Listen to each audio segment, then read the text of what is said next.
चालबाज बहू। लुधियाना की रीटा की जिंदगी बड़े ही मजे से गुजर रही थी। आस पड़ोस से लेकर नाती रिश्तेदार सभी रीटा को बड़ा मानते थे। वो सबकी पसंद नापसंद का ख्याल रखती। अरे बहन, ये लो कढ़ी बनाई थी मैंने। सोचा तुम बीमार हो तो तुम्हारे घर के लिए भी बना दी, खा लेना। सभी रीटा की तारीफ करते हैं। रीटा की मम्मी बहन कहती है, रीटा, तुम्हारा लड़का तो बहुत बड़ा हो गया है, उसकी शादी की नहीं सोची? सोच तो रही हूं, लेकिन ऐसे लड़के से कौन शादी करेगा जो कमाता धमाता ही नहीं है। ये तो है। तू उसे समझाकर किसी काम पर क्यों नहीं लगाती? अरे क्या करूं बहन, समझाती तो बहुत हूं लेकिन समझता ही नहीं। किसी तरह कहीं काम पर लगा भी दो तो 2-4 दिनों में ही काम छोड़कर वापस आ जाता है। कहता है खुद का काम करना है।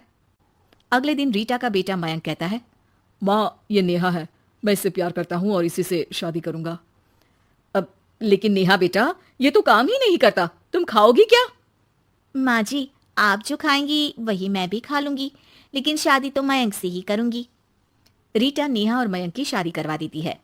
हे जी, देखिए तो, ये हमारा भाग्य है कि शहर की इतनी प्यारी पढ़ी लिखी लड़की हमारी बहू बनी।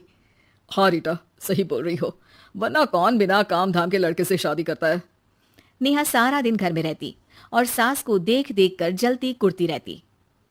अरे नेहा, तू तो बहुत लक्की है जो इतनी अच्छी सास मिली, माँ की तरह तेरा ख्याल रखती है।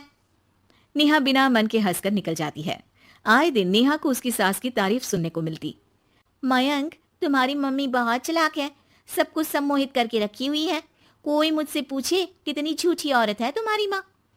अच्छा, कैसी, क्या झूठ बोल रही थी? अरे जिसे देखो वो कहता है तुम किस्मत वाली हो कि अच्छी सास मिली। क्या तुम लोग किस्मत वाले नहीं हो जो मैं मिली तुम लोगों को? अरे लेकिन यहाँ तुम्हें तो कोई जानता नहीं ना, तुम्हें तो लोगों को समझाना पड़ेगा कि तुम भी उतनी ही अच्छी हो जितनी की माँ है। उतनी? ना जी ना, मैं तो उनसे कहीं ज्यादा समझदार और गुणी हूँ। नेहा अपनी माँ को फोन कर सारी बात बताती है। अरे देख, तुझे सबके सामने अपनी सास को गलत साबित करना होगा। अगले दिन नेहा हाथ में टूथपेस्ट लगाकर घर के बाहर खड़ी होती है कि पड़ोसन उससे पूछती है, अरे नेहा बेटा, क्या हो गया? ताई, क्या बोलूं मैं? मेरी सास से मत कहना ताई जी, मेरी सास ने गुस्से से जला दिया। मैं नहीं मानती, रीटा तो बड़ी ही भली औरत है। मेरा पति कोई काम नहीं करता ना, सारा सारा दिन ताने देती रहती है, कहती है तुझे खाना तभी दूंगी जब घर का सारा काम करेगी। पड़ोसन को नेहा पर तरस आ जाता है। वो सब जगह नेहा की कही बात फैला देती है। एक पड़ोसन दूसरी से कहती है, रीटा तो बड़ी ही खराब औरत निकली। हाँ हाँ, देखो तो कैसे बहू पर जुल्म करती है। नेहा के घर रीटा की भाभी आती है। अरे मामी जी नमस्ते, कैसी हैं आप? मैं तो ठीक हूँ बेटा, कहाँ है रीटा? घर में नहीं है क्या? उसे तो मैंने कहा था कि मैं आ रही हूँ।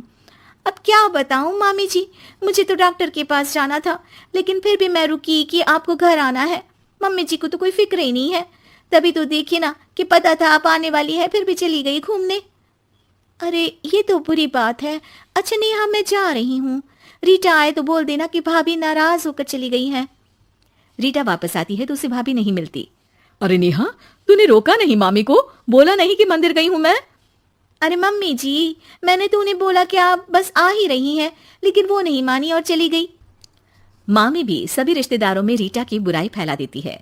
अब जो रीटा सबकी लाडली हुआ करती थी, वो सबकी आंख में खटकने लगी।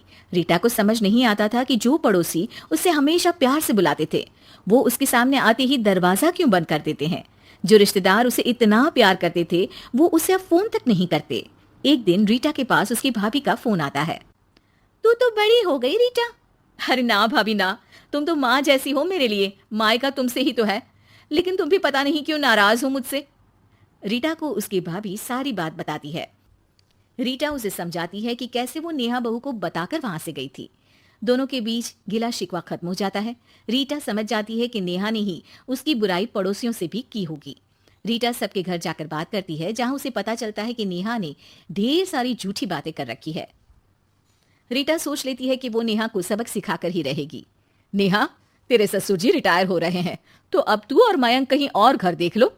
अरे कैसी बातें कर रही हैं सासू माँ, ये तो कोई काम नहीं करते, हम कहाँ जाएंगे? तभी वो पड़ोसन आ जाती है। अरे नेहा, अच्छा ही तो है, तेरी ऐसी सास से छुटकारा मिल रहा है जो तुझे बात बात पर जला देती थी ना।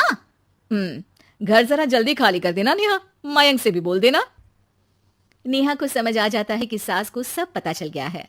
वो उसकी पैर पकड़ लेती है। सासू माँ, मुझे माफ कर दीजिए, मैं आगे से ऐसा कभी नहीं करूंगी।